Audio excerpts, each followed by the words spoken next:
Hello दोस्तों, तो कैसे हैं आप लोग। उम्मीद है कि आप सभी लोग ठीक ही होंगे। तो आज की इस वीडियो में हम ब्लू एग्जॉर्सिस्ट के पार्ट 4 को एक्सप्लेन करेंगे। और अगर आप लोगों ने इसके पिछले पार्टों को नहीं देखा है तो उसका लिंक आप लोगों को डिस्क्रिप्शन में मिल जाएगा, आप वहां से देख सकते हैं। तो ज़्यादा टाइम न वेस्ट करते हुए चलिए इस वीडियो को शुरू करते हैं।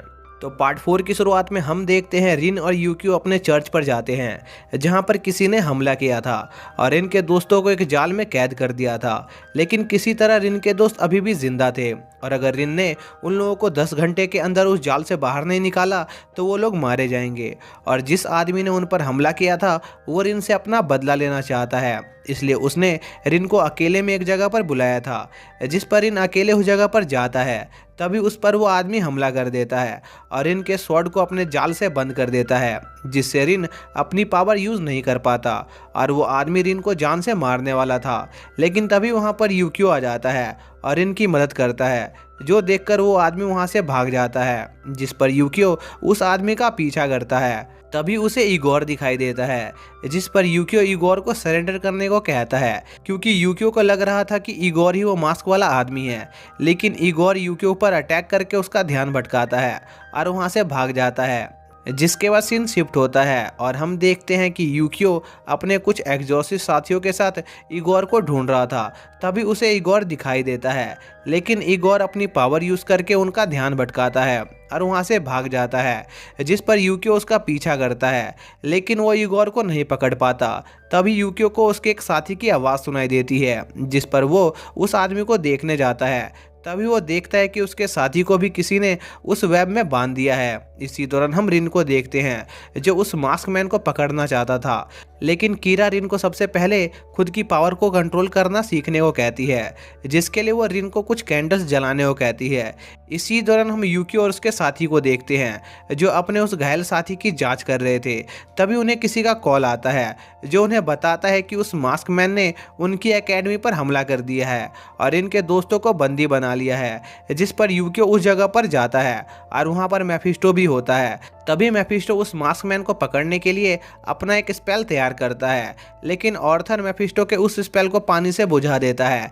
जिसके बाद ऑर्थर मेफिस्टो को गिरफ्तार कर लेता है, क्योंकि उसे पता चला था कि मेफिस्टो उस ह्यूमन एक्सपेरिमेंट लैब से जुड़ा हुआ है। जिसके बाद हम उस मास्क मैन को देखते हैं, जो रिन को कॉल करता है और उसे जल्दी से यहाँ पर आकर उसके दोस्तों को बचाने को कहता है, नहीं तो वो उन्हें मार देगा। तभी उस पर यूक्यू हमला कर देता है, लेकिन वो मास्कमैन यूक्यू को अपने वेब में बांध देता है और इनके दोस्तों को जान से मारने के लिए उनकी तरफ बढ़ता है। तभी वहाँ पर रिन आ जाता है और उस मास्कमैन से लड़ने लगता है, जिस पर वो मास्कमैन रिन को पीछे धकेल देता है। तभी रिन अपने पावर को एक्टिवेट करता है, जिससे रिन के स्वॉर्ड पर लगी वो वेब जल जाती है। जिसके बाद रिन अपने फायर से अपने सभी दोस्तों को आज़ाद करा देता है और उस मास्कमैन पर एक अटैक करके उसे उस बिल्डिंग से नीचे गिरा देता है। जिसके बाद कीरा उस मास्कमैन का मास्क हटाती है और वो देखती है कि वो मास्कमैन एक लड़की है, जो देखकर वो चौंक जाती है। तभी कीरा पर इगोर हमला कर देता है, जिसका फायदा उठाकर वो लड़की वहां से भाग जाती है। लेकिन उस लड़ाई में कीरा इगोर को पकड़ लेती है। जिसके बाद हम देखते हैं रिन अपने सभी दोस्तों को भी उस वेब से आज़ाद कर देता है। तभी हम सोमा को देखते हैं, जिसे वो मास्क वाली औरत बेहोश पड़ी मिलती है। इसी दौरान यूक्यू एक अनजान आदमी से मिलता है, जो यूक्यू को बताता है कि वो उसका नाना है और उसकी माँ का नाम यूरी था। और साथ ही वो ओल्ड मैन यूक्यू को यह भी बताता है कि पास्ट में जब एग्जॉर्सिस्ट अथॉरिटी के हेड को यह पता चला था कि यूरी ने शैतान के बच्चों को जन्म दिया है, तो उन्होंने यूरी को मार दिया और उस ओल्ड मैन को कैद कर दिया। जो सुनकर यूक्यू को बहुत दुख होता है।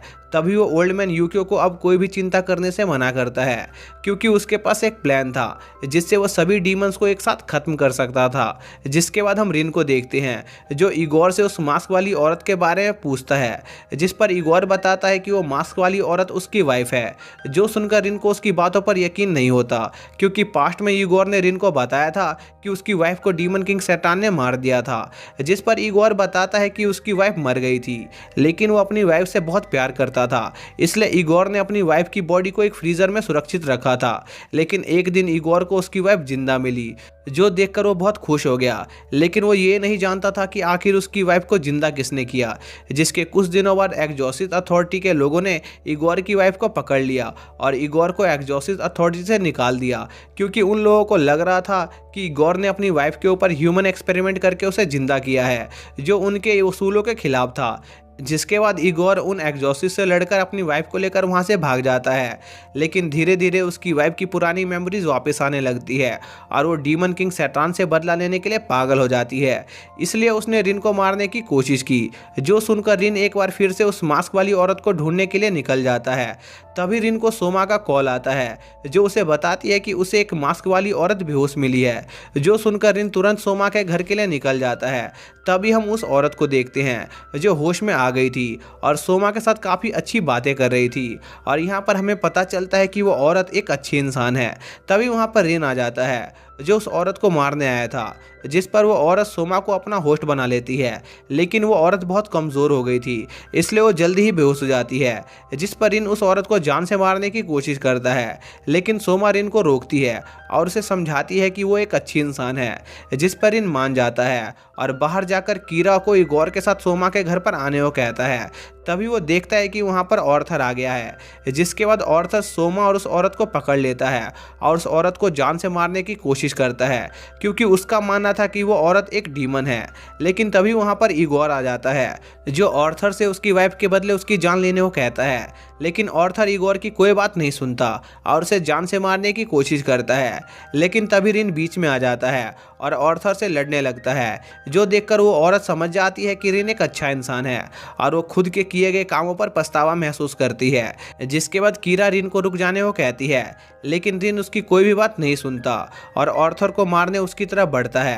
तभी रिन को कोई शूट कर देता है, लेकिन वो लेडी बीच में आकर रिन को बचा लेती है और गोली लगने की वजह से वो औरत मरने वाली थी।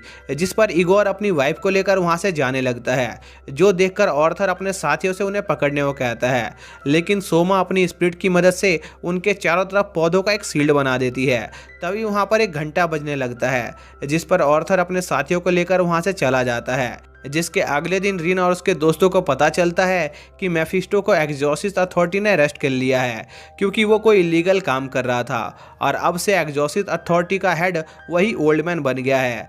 जिसके बाद हमें पता चलता है कि वो ओल्ड मैन ने यूक्यो को नया पलाडिन बना दिया था। इसी दौरान हम रिन को देखते हैं, जिसके पास यूक्यो आता है और वो रिन को बताता है कि वो जल्दी ही एक बहुत बड़ी वॉर करने वाले हैं, जिससे वो सभी डीमंस को खत्म कर देंगे। इसी दौरान हम उस ओल्ड मैन को देखते हैं जिसने डीमन से लड़ने के लिए नए हथियार बनाए थे। जिसके बाद सभी एग्जॉसिस्ट डीमंस को ढूंढ ढूंढ कर मारने लग जाते हैं। तभी सुगारो देखता है कि उन डीमंस की सोल एनर्जी उनके हथियार में जमा हो रही है, जो देखकर वो बहुत हैरान होता है। इसी दौरान हम रिन और उसके बाकी के दोस्तों को देखते हैं, जिन्हें डीमंस को इतने बड़े पैमाने पर मारना पसंद नहीं आ रहा था। जिसके बाद हम यूक्यो को देखते हैं, जो उस ओल्ड मैन की बात याद कर रहा था, क्योंकि उस ओल्ड मैन ने यूक्यो को एक ऐसा हथियार दिखाया था जिससे वो पूरे डीमन वर्ल्ड को डिस्ट्रॉय कर सकते थे, और डीमन वर्ल्ड डिस्ट्रॉय होने से रिन भी एक नॉर्मल इंसान बन जाता। जो सुनकर यूक्यो उस ओल्ड मैन की हर बात मानने को तैयार हो जाता है, और साथ ही वो ओल्ड मैन यूक्यो को यह भी बताता है कि जल्द ही यूक्यो भी अपनी डेमोनिक पावर को जगा लेगा। जिसके बाद हम रिन को देखते हैं, जो अपने दोस्तों के साथ एक जंगल में आया था। तभी यूक्यो उस जगह के एक डीमन को जान से मार देता है, जो देखकर रिन को बहुत गुस्सा आता है, क्योंकि वो डीमन एक अच्छा डीमन था जो उस जंगल की हिफाजत करता था। लेकिन यूक्यो रिन की कोई बात नहीं सुनता, जिस पर उन दोनों में बहस हो जाती है। जिस पर यूक्यो रिन को अपनी डीमन पावर इस्तेमाल करके बेहोश कर देता है और उसे अपने साथियों से यहाँ से ले जाने को कहता है। जिसके बाद हम रिन को देखते हैं, जो एक जेल में कैद होता है, जहाँ पर उसे मेफिस्टो मिलता है। लेकिन मेफिस्टो अपना रूप बदलकर रिन के सामने से ही वहाँ से निकल जाता है। तभी वहाँ पर कुछ एग्जॉसिस्ट आते हैं, जो रिन को पकड़कर अपने साथ ले जाते हैं। जिसके बाद सीन शिफ्ट होता है और हम उस ओल्ड मैन को देखते हैं, जो रिन का इस्तेमाल करके डीमन वर्ल्ड का पोर्टल खोलना चाहता था, जिससे वो सभी डीमंस को मार सके। लेकिन तभी वहाँ पर यूक्यो आ जाता है, जो उस ओल्ड मैन से पूछता है कि आखिर वो रिन के साथ ऐसा क्यों कर रहा है। जिस पर वो ओल्ड मैन यूक्यो से कहता है कि उसने अभी तक यूक्यो से जो कुछ भी कहा था वो सब झूठ था, बल्कि उसका असली मकसद तो सभी डीमंस को इंसानों के दुनिया में लाना था। लेकिन डीमन रिलम के गेट को खोलने के लिए रिन का बहुत ज़्यादा ब्लड लग रहा था, जिससे उसकी मौत भी हो सकती थी। जिस पर यूकियो रिन को बचाने के लिए खुद का ब्लड देने का फैसला करता है, जिस पर वो ओल्ड मैन मान जाता है। जिसके बाद यूकियो रिन को उस जगह से हटा देता है और अपना हाथ काट कर ब्लड देने लगता है, और यूकियो का ब्लड रिन के ब्लड से मिलते ही डीमन रिलम का गेट खुलने लगता है और यूकियो की पूरी डेमोनिक पावर जाग जाती है। लेकिन तभी डीमन किंग सैटान यूकियो की बॉडी पर कंट्रोल कर लेता है और डीमन रिलम के गेट को पूरा खोल देता है, जिससे वो ओल्ड मैन उस गेट में डूबकर मर जाता है। जिसके बाद रिन यूकियो को होश में लाने की कोशिश करता है, लेकिन डीमन किंग रिन को एक पंच मारकर उसे दूर उड़ा देता है। जिस पर रिन के दोस्त डीमन किंग पर एक हॉली स्पेल यूज करने की कोशिश करते हैं, लेकिन डीमन किंग उन्हें भी एक झटके में हरा देता है। तभी वहां पर कीरा आ जाती है, जो सोमा से उसके घायल दोस्तों को यहाँ से दूर भेजने को कहती है, जिस पर सोमा अपने दोस्तों को वहां से दूर भेज देती है। जिसके बाद कीरा डीमन किंग से लड़ने लगती है, लेकिन वो भी ज़्यादा देर तक उसके आगे नहीं टिक पाती। जिस पर सोमा यूकियो को आवाज़ लगाती है और उसे वापस होश में आने को कहती है, लेकिन उससे भी डीमन किंग पर कोई असर नहीं होता और वो सोमा को जान से मारने वाला होता है, जो देखकर रिन शैतान से लड़ने लगता है और यूकियो को होश में आने को कहता है। तभी यूकियो को रिन की आवाज़ सुनाई देती है और वो अपनी बॉडी के एक हिस्से पर कंट्रोल पाने में कामयाब हो जाता है और रिन से मदद मांगता है। जिस पर रिन यूकियो की मदद करने के लिए उसकी तरफ बढ़ता है, लेकिन तभी शैतान रिन को शूट कर देता है, जिससे यूकियो को लगता है कि रिन की डेथ हो गई। इसलिए वो शैतान को डीमन वर्ल्ड में वापस भेजने के लिए खुद को मारने की कोशिश करता है, लेकिन तभी रिन यूकियो को एक पंच मारता है और उसे कहता है कि वो ठीक है, जो देखकर यूकियो खुश हो जाता है और अपनी बॉडी पर कंट्रोल वापस पा लेता है। लेकिन अभी भी डीमन रिलम का गेट बंद नहीं हुआ था और कुछ देर बाद डीमन किंग सैटान उस गेट को बहुत बड़ा कर देता है, जिससे बहुत सारे डीमंस उस गेट से बाहर आने लगते हैं और दुनिया में तबाही मचाने लगते हैं। जिसके बाद सैतान रिन के सभी दोस्तों के ऊपर एक अटैक करता है, लेकिन तभी वहां पर ऑर्थर आ जाता है, जो उन सभी की मदद करने आया था, जो देखकर कीरा भी एक बार फिर से सैतान से लड़ने के लिए तैयार हो जाती है। जिसके बाद वो सभी उस गेट तक पहुंचकर उसे डिस्ट्रॉय करने की कोशिश करते हैं, लेकिन इसमें उनका सामना डीमन की एक बहुत बड़ी आर्मी से होता है, जो उन्हें उस गेट तक पहुंचने नहीं दे रही थी। जिसके बाद डीमन किंग सैटान एक एक करके उन सभी को हरा देता है और रिन पर एक बहुत ही पावरफुल अटैक करता है। तभी सीन शिफ्ट होता है और हम देखते हैं कि रिन और यूकियो उस अटैक से बहुत दूर आ गए थे और यूकियो को लग रहा था कि अब शायद वो लोग डीमन किंग को नहीं रोक पाएंगे। तभी वहां पर ब्लैकी आ जाती है, जो वहां पर रिन की मदद करने आई थी। जिसके बाद यूकियो और रिन ब्लैकी पर बैठकर डीमन रिलम के उस गेट तक पहुंचने की कोशिश करते हैं और दूसरी तरफ रिन के साथी शहर में लोगों को उन डीमन से बचा रहे होते हैं। तभी हम रिन और यूकियो को देखते हैं, जो उन डीमन से लड़ते हुए उस गेट की तरफ बढ़ रहे थे, लेकिन तभी एक डीमन रिन को नीचे गिरा देता है, जिस पर यूकियो भी रिन को बचाने नीचे कूद जाता है और रिन की स्वॉर्ड को अपने हाथ में ले लेता है, जिससे उसकी भी एक बार फिर से डेमोनिक पावर एक्टिवेट हो जाती है। जिसके बाद यूकियो रिन का हाथ पकड़ता है, जिससे उन दोनों की ऑरा पूरे आसमान में फैल जाती है और वो दोनों अपने फायर से हवा में उड़ने लगते हैं, जो देखकर मेफिस्टो भी बहुत हैरान होता है, क्योंकि वो यह सब लड़ाई दूर से देखकर मजे ले रहा था। जिसके बाद रिन और यूकियो मिलकर उस पोर्टल को बंद करने में कामयाब हो जाते हैं, जिससे डीमन किंग सैटान हमेशा के लिए अपने डीमन रिलम में चला जाता है। और इसी के साथ यह सीरीज यहीं पर खत्म हो जाती है।